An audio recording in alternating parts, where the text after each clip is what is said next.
আপু, তোমার বাসার নাম্বারটা যেন কত? এই তো 9 নাম্বার রোড, 10 নাম্বার বাসা। আচ্ছা ঠিক আছে, আমি এক্ষুনি আসতেছি। আপু, আপু, কি রে, কি হয়েছে?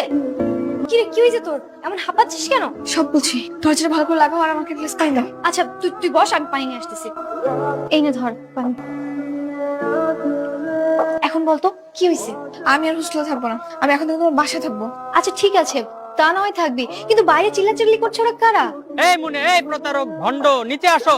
আরে ভাই চেঁচামেচি করেন না, দেখতেছি বিষয়টা। আপু ওরা আমার এক্স বয়ফ্রেন্ড। মানে আপু তোমাকে আমি বলছিলাম আমি ভালো হয়ে যাব, এই হচ্ছে ভালো হওয়ার ফলাফল। বাইরের কারা চিল্লাচিল্লি করতেছে, পুরো মাথাটা ধরাই ফেলছে। কি জানি, আমি তো কিছু জানি না। মনে হয় ওই সবজি টবজি ওয়ালা হবে হয়তো। সবজি হলো চিল্লাচিল্লি করবে কেন, এটা তো বুঝলাম। এটাকে কেন, তুমি চিনো না? ও মুনিয়া, আমার কাজিন। হাই। ওই আমি নিচে গিয়ে দেখতেছি কারা চিল্লাচিল্লি করতেছে। এই মুনিয়া, প্রতারক, বাইরে আসো। আস্তে আস্তে আস্তে। এই যে কি সমস্যা, কি কারা আপনারা? বাসার সামনে তো হাউকাউ কিসের? আরে ভাই, আমার গার্লফ্রেন্ড ঢুকছে এই বাসায়। আরে তোমার গার্লফ্রেন্ড মানে? আরে তোমার কি একার গার্লফ্রেন্ড নাকি? আমারও গার্লফ্রেন্ড ঢুকছে এই বাসায়। আস্তে। বুঝলাম না, এতজনের এতগুলা গার্লফ্রেন্ড এই বাসায় কেমন? আরে এতগুলো লোকের এতগুলো গার্লফ্রেন্ড না তো, এতগুলো লোকের একটা মাত্র গার্লফ্রেন্ড। দাঁড়ান, আমি আপনার ছবি দেখাই দিচ্ছি। এই আর আজকে আমরা ওটা ধরতে আসছি। এই মেয়ে? আচ্ছা ভাই, আপনারা শান্ত হয়ে দাঁড়ান, আমি ব্যাপারটা দেখতেছি। দাঁড়ান, আমি ওরা নিয়ে এসেছি। ভাবি, বাইরে কারা জানো? আরে আমি তো ভাবছিলাম কে না কারা জানে, অপরিচিত লোকজন বাইরে চিল্লাচিল্লি করতেছে। না, সবই দেখি পরিচিত লোকজন, সবই তোমার বোনের আশিক দেওয়ানা বয়ফ্রেন্ড। সবাই তোমার বোনকে গণধোলাই দিতে আসছে। আরে না না, ওরা ওর বয়ফ্রেন্ড না, ওরা ওর এক্স। আর ও এখন ভালো হয়ে গেছে, তাই না মুনিয়া? আমি একদম ভালো হয়ে গেছি, আমি এখন থেকে শুধু পড়াশোনা করব আর পড়াশোনার মধ্যেই থাকবো। অনেক পড়াশোনা হয়েছে, তুই ওঠ। এই যে ঝামেলা সে মিটমাট করলো ভাই। না না, আমি একা ওদের সাথে পারবো না। পারবো না মানে? আমি কি তোর বক্সিং খেলতে নিয়ে যেতেছি ওদের সাথে? সবাই রেগে যা সরি বলবি। আয় না বোন, যাব। যাবি না মনি? আয়। আস্তে নিয়ে যা। এই যে আপনাদের গার্লফ্রেন্ড না? হ্যাঁ, এইটাই। এই যে তুমি আমার সাথে কেমনে বাটপাড়িটা করতে পারলা? হ্যাঁ, যা আবার হয়েছে, সে এখন সবার সামনে আপনাদেরকে সরি বলবে। এই সরি কও। হিমেল, আমি সরি। আসলে হয়েছে কি, আমার মনটা একটু নরম তো, তাই যেই আমাকে প্রপোজ করে আমি রাজি হয়ে যাই, আমি কাউকে না করতে পারি না। এখন আমি কারোর সাথে রিলেশন রাখতে চাচ্ছি না, তোমাদের সবাইকে আমি সরি। খুব ভালো। তোমার যে আমি গিফট গুলো দিছিলাম ওগুলো ফেরত দাও। তোমার কোন গিফট গুলো যেন? ওরে বাপ, তোমার কোন গিফট গুলো যেন সব ভুলে গেছে। ওই যে হাতে আইফোনটা, ওই যে ঘড়িটা দাও, ফেরত দাও। এই কি তামসা লাগাইছস? ধর। মেহেদি, তোমাকেও সরি। তুমি যে গিফট গুলো দিয়েছিলে সেগুলো তো সব খাবার ছিল, আর আমি সব খেয়ে ফেলছি, এখন ওগুলো ফেরত দিতে পারছি না। বাহ, খাবার হজম হয়ে গেছে, সব ভুলে গেছো? ওই যে তুমি জুতাটা পরে আছো, ওই যে দড়ির ব্যাগ, সব তো আমার দেওয়া। কি দাঁড়ায় আছো কেন? দাও।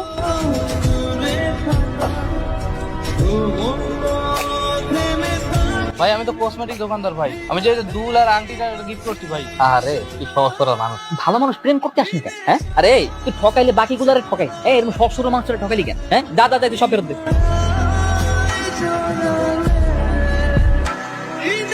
নেক্সট কে? আরে ভাই, সবাই তো সব জিনিস খুলে দিছে, আমি তো ওই জামাটা দিছিলাম। কি রে, তোর তো কিছুই নাই রে, খালি তুই একলা আসো, কি করবি? আচ্ছা আমি বিষয়টা দেখতেছি। কত আমার দাম? কত? আমি দিয়ে দিচ্ছি। 11,000 টাকা। 11,000 টাকা মানে? এটা তুই নিজে পরো 150 টাকা দামের ফুটপাতের শার্ট, আর গার্লফ্রেন্ডে গিফট করো 1,500 টাকা। ও দিতে চাইলেও না, আমি তোর দিব না। সবাই সবকিছু পাইলেও তুই কিছু পাবি না, তুই যা, এটা তোর শিক্ষা, যা। আচ্ছা ভাইরা শুনেন, এখন থেকে প্রেম করতে হলে একটু বুঝে শুনে প্রেম করবে। প্রেম করার আগে একটু ভালো মতো দেখবেন যে আপনার গার্লফ্রেন্ডের ক্যারেক্টার টাইট নাকি ঢিলা। হইছে হইছে, আপনার জ্ঞান দেওয়া লাগবে না। ঠিক আছে, যাইতেছে। এই চলেন। ভাবি, ভাবি কই তুমি?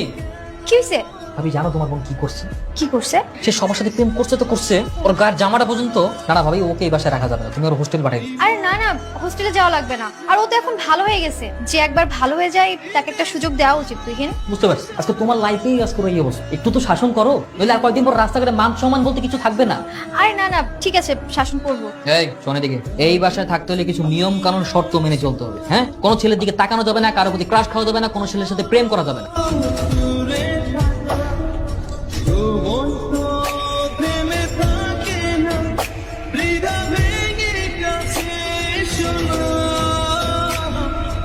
কি এই কি মনে থাকবে তো? কোনো ছেলের দিকে তাকানো যাবে না, কারোর সাথে কথা বলা যাবে না, প্রেম করা যাবে না, ক্রাশ খাওয়া যাবে না। ক্রাশ খাওয়া যাবে না মানে? ক্রাশ তো আমি অলরেডি খেয়ে গেছি চন্দু। আচ্ছা বাবা, ঠিক আছে, মনে থাকবে। ও এমনিতে ভালো মেয়ে, কিন্তু মনটা একটু জাস্ট নরমই যায়। নরমও ভালো, কিন্তু এত নরমও ভালো না। আচ্ছা তুই চল, তোর রুমটা আমি দেখিয়ে দিই, আয়। শুনছেন? কি কি কি? আবার কত শুনছেন? ওরে বাপরে কি মধুর ডাক। হ্যাঁ তুই আমার লাগে এমনি কথা কস কেন? তোর মতলব কি? মতলবের কি আছে, এমনি ডাকছি।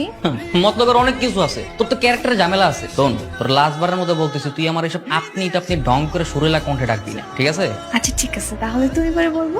ঠিক আছে, তুই যা ইচ্ছা ডাকিস, আমি রুমের তো বাইরে হ। তুই আমার সাথে দরজার ওই পাশ থেকে কথা বল, রুমের ভিতরে ঢুকবি না। আচ্ছা তুমি আমাকে তো তুই তো করে কেন বলো? একটু তুমি করে বললেও তো পারো। তুমি করে বলবো? ওরে বাবারে, আমার কি ভিআইপি পার্সনটা, তার সাথে আমার তুমি করে বলা লাগবে? শোন, আমি যাত্রার সাথে তুমি করে কথা বলি না। তাই বলে অপরিচিত একটা মেয়েকে এরকম তুই তো করে বলবা? অপরিচিত? কে অপরিচিত? তোর নাম মুনিয়া না? আমি তো তোর চিনি, তোর 7-8টা বয়ফ্রেন্ড আছে, তুই একটা ক্যারেক্টারলেস একটা মেয়ে। এই তো দেখো, আমাকে এইভাবে বলবা না, আমার একটা মান সম্মান আছে। মান সম্মান? বহুত বিনোদন পাইছি তোর কথায়। কি কাজে আসছে? শুনেন, আমার তো আজের টাইম নেই যে আপনার সাথে টাইম পাস করবো। আপু খেতে ডাকছে তাই রাখতে আসছি, এখন খেতে আসেন। যা, আমি আসতেছি, যা। ভাবি, ভাই এখন আসে নাই? না, ওর আসতে আজকে একটু লেট হবে। তোমরা খেয়ে নাও, আমরা পরে খাবো। আচ্ছা, তোর আমি কি বলছিলাম? তো বলছিলাম না যে আমার সাথে এক্সট্রা কোনো রং করবি না। সরা ডিম, তোর ডিম তুই খা। ও তুহিন, তুমি কালকে ওকে একটু লন্ড্রির দোকানে নিয়ে যেও তো। ও তো আমাদের এলাকায় নতুন আসছে, কিছু তো চেনে না। তুমি কালকে একটু নিয়ে যেও। না ভাবি, ওর সাথে যাওয়া সম্ভব না। একা যাক না, একা গেলেই তো রাস্তাঘাট সব চিনে ফেলতে পারবে। আরে না, এমনিতেই ছেলেমেয়েকে ডিস্টার্ব করতেছে, তার উপর বাইরে গেলে কি ঝামেলা হয় না হয়। তুমি বরং কালকে ওকে নিয়ে যাও প্লিজ। আচ্ছা ঠিক আছে। এই রিকশা থামাও। কি সমস্যা কি? কোলাইসা বসো আমার। তুই তো সাংঘাতিক জিনিস রে। না, তোর সাথে রিকশা দিয়ে যাওয়া যাবে না। নাম, রিকশা দিয়ে নাম, হাঁটতে যাবো, নাম। সমস্যা নেই, খেতে যাওয়ার মধ্যেও একটা ব্যাপার আছে। কোনো ব্যাপারই না, একদম মুখ বন্ধ, চুপচাপ রাস্তায় হাঁটতে থাক। এই মামা, তুমি চলে যাও তো। ভাই কাপড়গুলো লন্ড্রি করে দিন। এখন তো পারবো না ভাই, ব্যস্ত, হাতে কাজ আছে। না এখন করা লাগবে না তো, আপনি এখন করে রাখেন, আমি বিকালে বা সন্ধ্যায় এসে নিয়ে গেলাম। ভাই আমার আগামী 1 সপ্তাহ পর্যন্ত আমার হাতে প্রচন্ড কাজ, আমি পারবো না। আমি পাশে মতিনবার দোকান আছে, আপনি ওখানে দিয়ে দেন। কেন ভাই, এখন করলে সমস্যা রাখ? আপনি না ভাই, বাংলা কথা আপনি বুঝেন। আমি ব্যস্ত আছি, আপনি দেখতে পাচ্ছেন ব্যস্ত আছি। আমি বললাম 1 সপ্তাহ ব্যস্ত, পাশে দোকানে যান। এই রে তুই ধর, আমি পাশের রোডে গিয়ে দেখি আর কোনো লন্ড্রির দোকান আছে কিনা।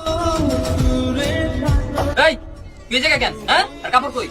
বাহ, আপনি না মহা বিজি, আপনি না কিছুতেই কাপড় লন্ড্রি করতে পারবেন না। 1 সপ্তাহ আগে নাকি আপনি একদমই ফ্রি নাই, এখন নাচতে কাপড় ইস্ত্রি করতেছেন, বড় নাকি? আপনি রেগে যাচ্ছেন কেন? মানে আপনার খুশি হওয়ারই কথা। আমি আপুর কাপড়গুলো দ্রুত আয়রন করে দিচ্ছি। এই তুই কি করছস? এমন যে দামরা বেড়া নাচতে কাপড় লন্ড্রি করতেছে। ভাই আপনি রাগ করবেন না প্লিজ, আপনি বসুন। মানে মুনিয়াপা আমার পরিচিত তো, তাই ভাবলাম আর কি কাপড়গুলো দ্রুত আয়রন করে দিই, এই আর কি। ওরে বাবা, মুনিয়া আপা না? তো নাম আদান প্রদান হয়ে গেছে তাই না? তো নাম্বারটা নেন নাই কেন? নাম্বার নেন, এই নাম্বার দে। নাম্বারটা আমাকে দিয়েছে লাস্টের 66। বাহ, অসাধারণ। হ্যাঁ, তোরে বলছিলাম না, দেখি স্বর্গে গেল ধান বানে। আরে আমি তো কিছুই করি নাই, আমি তো জাস্ট ওনাকে একটু রিকোয়েস্ট করেছি। এখন উনি যদি আসক্ত হয়ে যায় আমার। না কোনো দোষ আমি জানি। বিল কত হইছে? না বিল দেওয়া লাগবে না, এখন থেকে মুনিয়ার বিল এবং আপনার বিল সব ফ্রি। Thank you Faruk. বাহ, দুইটা খুব মিলছে। বাহ, তুই বাসায় আয়। আয় তুই বস। ভাইয়া, ভাবি কোথায়? তোর ভাবি রান্না করছে, কি বলবে আমাকে বল। আচ্ছা তোমাকেই বল, তোমার এই আদরের শালিকা সে কি করছে জানো? কি করছে? আরে ওর হাত থেকে লন্ডিওয়ালা পর্যন্ত রেহাই পাচ্ছে না, সে লন্ডিওয়ালাকে পর্যন্ত পুটিয়ে ফেলছে। আরে আমি ওকে নিয়ে গেছিলাম লন্ডির দোকানে কাপড় ইস্ত্রি করবো, লন্ডিওয়ালা তো মহা ব্যস্ত, সে কিছুতেই আমার কাপড় নেবে না। তারপরে আমি ওকে রেখে পাশের দোকানে গেলাম, ভাবলাম আশেপাশে যদি কোনো লন্ডির দোকান থাকে। ওমা, ফিরে এসে দেখি লন্ডির দোকানদার মহা আনন্দে কাপড় ইস্ত্রি করছে। আরে দূর, কি বলছিস? এই বয়সে একটু ভুল করতেই পারে। স্ট্রেঞ্জ ভাই, তুমি এই ব্যাপারটাকে সাপোর্ট করছো? ভারে কেন করবো না? তোর ভাবির মিষ্টি হাসির জন্য জীবনে কত জায়গা থেকে রেহাই পেয়েছি জানিস? সবজিওয়ালার কাছে যে ভাই এমন করে মিষ্টি একটা হাসি দেয়, সবজিওয়ালা টাকা কম নেয়। তার থেকে বড় ঘটনা ঘটেছে। একবার গ্রামের বাড়ি যাবো ঈদের আগে, কোনো টিকিট নাই। তোর ভাবি যখন আমার পাশে ছিল, আমি বললাম দেখো না ব্যাপারটা। সে কাউন্টারম্যানকে এমন ভাবে বোঝালো, আমাদের কোনো টাকাই লাগে নাই, আমরা বাড়ি চলে গেছি। শোন, দুনিয়ার মধ্যে তোর ভাবির ছায়া। বুঝতে পারছি। তোমার সাথে কথা বলে আর কোনো লাভ নেই, এই ঘরের সবারই ক্যারেক্টার ঢিলা। তোমাদের সাথে কথা বলতে গেলে আমারও ক্যারেক্টার ঢিলা হয়ে যায়। আসসালামু আলাইকুম। ওয়ালাইকুম আসসালাম। কি ব্যাপার, আপনি এই জায়গায় কেন? ওই মুনিয়াপার কাপড়গুলো দিতে আসছি। হ্যাঁ, এত তাড়াতাড়ি কাপড় ইস্ত্রি করা শেষ? আপনাকে না মাত্র কাপড় দিয়ে আসলাম। না মানে এই হাতের কাছে ছিল তো, তাই একটু দ্রুত আয়রন করে ফেললাম। ভালো কথা। বাসার ঠিকানা পেলেন কিভাবে? আপনাকে তো বাসার ঠিকানা দেওয়া হয়নি। বাসার ঠিকানার ফোন নাম্বার মুনিয়াপাই আমার দিচ্ছে, তাই ভাবলাম কাপড়গুলো দিয়ে আসি, আর যদি বাসায় কোনো কাপড় থাকে সেগুলো নিয়ে যায়। উনিয়ে দিছে না? চল উনির সাথে দেখা করে দিয়ে আসি। জি। চলেন, আজকে দেখা হবে। ভাইয়া ভাবি দেখো কাকে নিয়ে আসছি, সারপ্রাইজ। কে উনি? আসসালামু আলাইকুম, আমি ফারুক। আপনার কে ডাকছে? নিশ্চয়ই মনিয়া ডাকছে তাই না? না মুনিয়া কেন ডাকবে? মুনিয়া আসার সময় বললো যে আরো কাপড় আছে বাসায়, তো আমার তো আয়রন করা শেষ হয়ে গেছে, তো ভাবলাম ফ্রি আছি, বসে থেকে আর কি করবো, তাই এই কাপড়গুলো দিয়ে আসি আর বাকি কাপড়গুলো আর কি নিয়ে আসি। মুনিয়া তো এতদিন একটা ভালো কাজের মতো কাজ করছে। আচ্ছা এই আপনি একটু দাঁড়ান, হ্যাঁ আমি আমার কাপড়গুলো এনে দিচ্ছি। এই সামিয়া, আমার কাপড়গুলো এনো দিয়ে দিও। হ্যাঁ তোর ভাইয়া তোমার জন্য তো আমি 1000বার অপমান হতে রাজি আছি। এই এই এই দাঁড়া দাঁড়া দাঁড়া, এই তুই না সেদিন ওর সাথে ব্রেকআপ করে ফেললি, আজকে আবার রিক্সার সাথে ঘুরছিস, ব্যাপার কি? তুই না সেদিন ওর কাছ থেকে তোর ফোন পর্যন্ত নিয়ে নিলি, তুই পেশাব হয়ে গেছে নাকি? আসলে ভাই হয়েছেটা কি, আমি বলছি আসলে হয়েছে কি, আমি কোচিং এ যাচ্ছিলাম আর ও সামনে এসে বললো কি যে আমি যদি ওর সাথে প্যাচআপ না করি ও নাকি সুইসাইড করবে। এদিকে আবার এদিকে আবার তোমার মনটা নরম, তুমি কাউকে না করতে পারো না, তাই তো? একদম ঠিক ধরছো, তুমি একমাত্র যে আমাকে একটু বুঝতে পারো, এই জন্যই তো তোমাকে আমার এত ভালো লাগে। এই আসবি না, তুই আমার দিকে তাকে এমনি আসবি না, কঠিন জিনিস রে ভাই, পাশে বয়ফ্রেন্ড দেখে আবার আমারে ভালো লাগে। হ্যাঁ আমি মনে কাছে ঠিক করিনি তাই না? আচ্ছা ঠিক আছে, আমি নেমে যাচ্ছি, তুমি বাসায় চলে যাও। চল পাশে চল।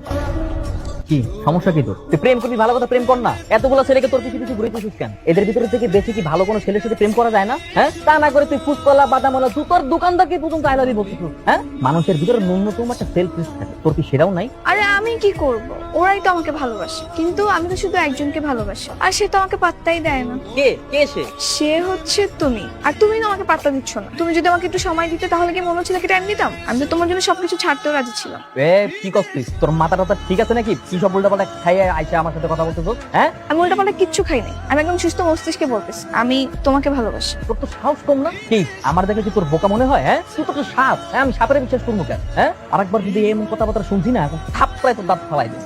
তোমার শালি মুনিয়া, তার তো দোষ তোমাদের কারো চোখে পড়বে না, সবাই তো তার প্রশংসায় পঞ্চম। কিন্তু সে কি করছে আজকে জানো? সে আমাকে প্রপোজ করছে। এই তুই আমাকে প্রপোজ করছিস না? ভাইকে সত্যিটা বল। আমি বলবো না, আমি অভিমান করেছি। ওরে আমার সোনাটা অভিমান করছে তাই না? তো এখন অভিমানটা ভেঙে ভাইকে সত্যিটা বলো। ওর টেস্ট এত ডাউন হয়ে যায় নাই যে তোকে পছন্দ করবে। ভাইয়া তুমি এসব কি বলতেছো? হ্যাঁ ঠিকই বলতিস। তোরে কোনোদিন কোনো মেয়ে প্রপোজ করছে? এই সামিয়া তুমি দেখছো কোনোদিন ওকে কোনো মেয়ে প্রপোজ করছে? আমি তো আজ পর্যন্ত দেখি নাই। দেখেছিস তো লাভ স্টার্ট কতটা ডাউন। যাই হোক মাই ডিয়ার শালিকা মুনিয়া যখন তোকে প্রপোজ করেই ফেলে, আমি মুনিয়াকে তোর স্ত্রী হিসাবে গ্রহণ করতে চাই। আলহামদুলিল্লাহ। তুইও বল আলহামদুলিল্লাহ। নাউজুবিল্লাহ, আমি জীবনেও রাজি না। তুহিন, এই তুহিন এদিকে আসো। কি বড় কি হইছে? আচ্ছা অনেক তো রাত হলো, কিন্তু মুনিয়া তো এখনো বাসায় আসলো না, আর ওর ফোনটাও বন্ধ। আমার তো টেনশন হচ্ছে। বলো কি, কোথায় যেতে পারে? ওই যে 13 নম্বর সেক্টর, ওর বান্ধবী লাবণী আছে না, ওর বাসায় গেছিল অ্যাসাইনমেন্ট করতে, কিন্তু বান্ধবীকে কল দাও। দিছিলাম, ও তো বললো 2 ঘন্টা আগে নাকি ও বের হয়ে গেছে, কিন্তু ওর ফোন তো আমি বন্ধ পাচ্ছি। কি যে করবো আমি, তোমার ভাইও তো এখন আসলো না, আমার তো টেনশন হচ্ছে। ভাবি সমস্যা নেই, তুমি কোনো টেনশন করো না, আমি ব্যাপারটা দেখছি। আচ্ছা একটু দেখো না, দেখো না প্লিজ।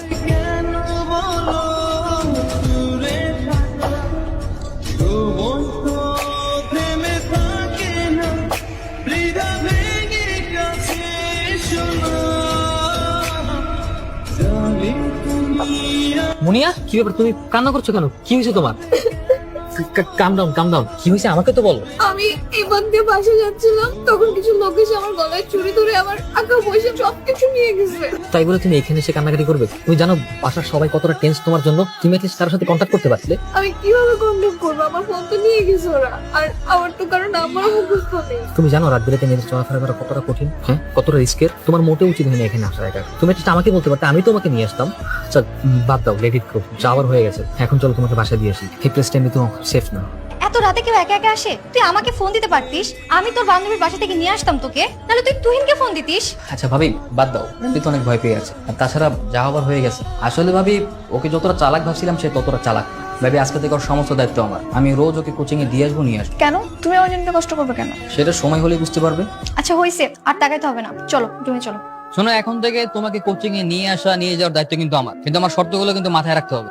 আমি কি বলছিলাম মনে আছে তো, যে কোনো ছেলের দিকে তাকানো যাবে না, কোনো ছেলের সাথে কথা বলা যাবে না। কি আমি কি বলছি সেটা শুনছো না?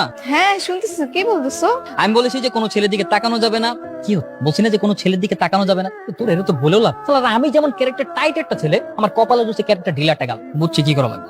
আরে কি করতেছো? যা করতেছি ঠিকই করতেছি, কারোর দিকে তাকানো যাবে না, আমি শুধু আমার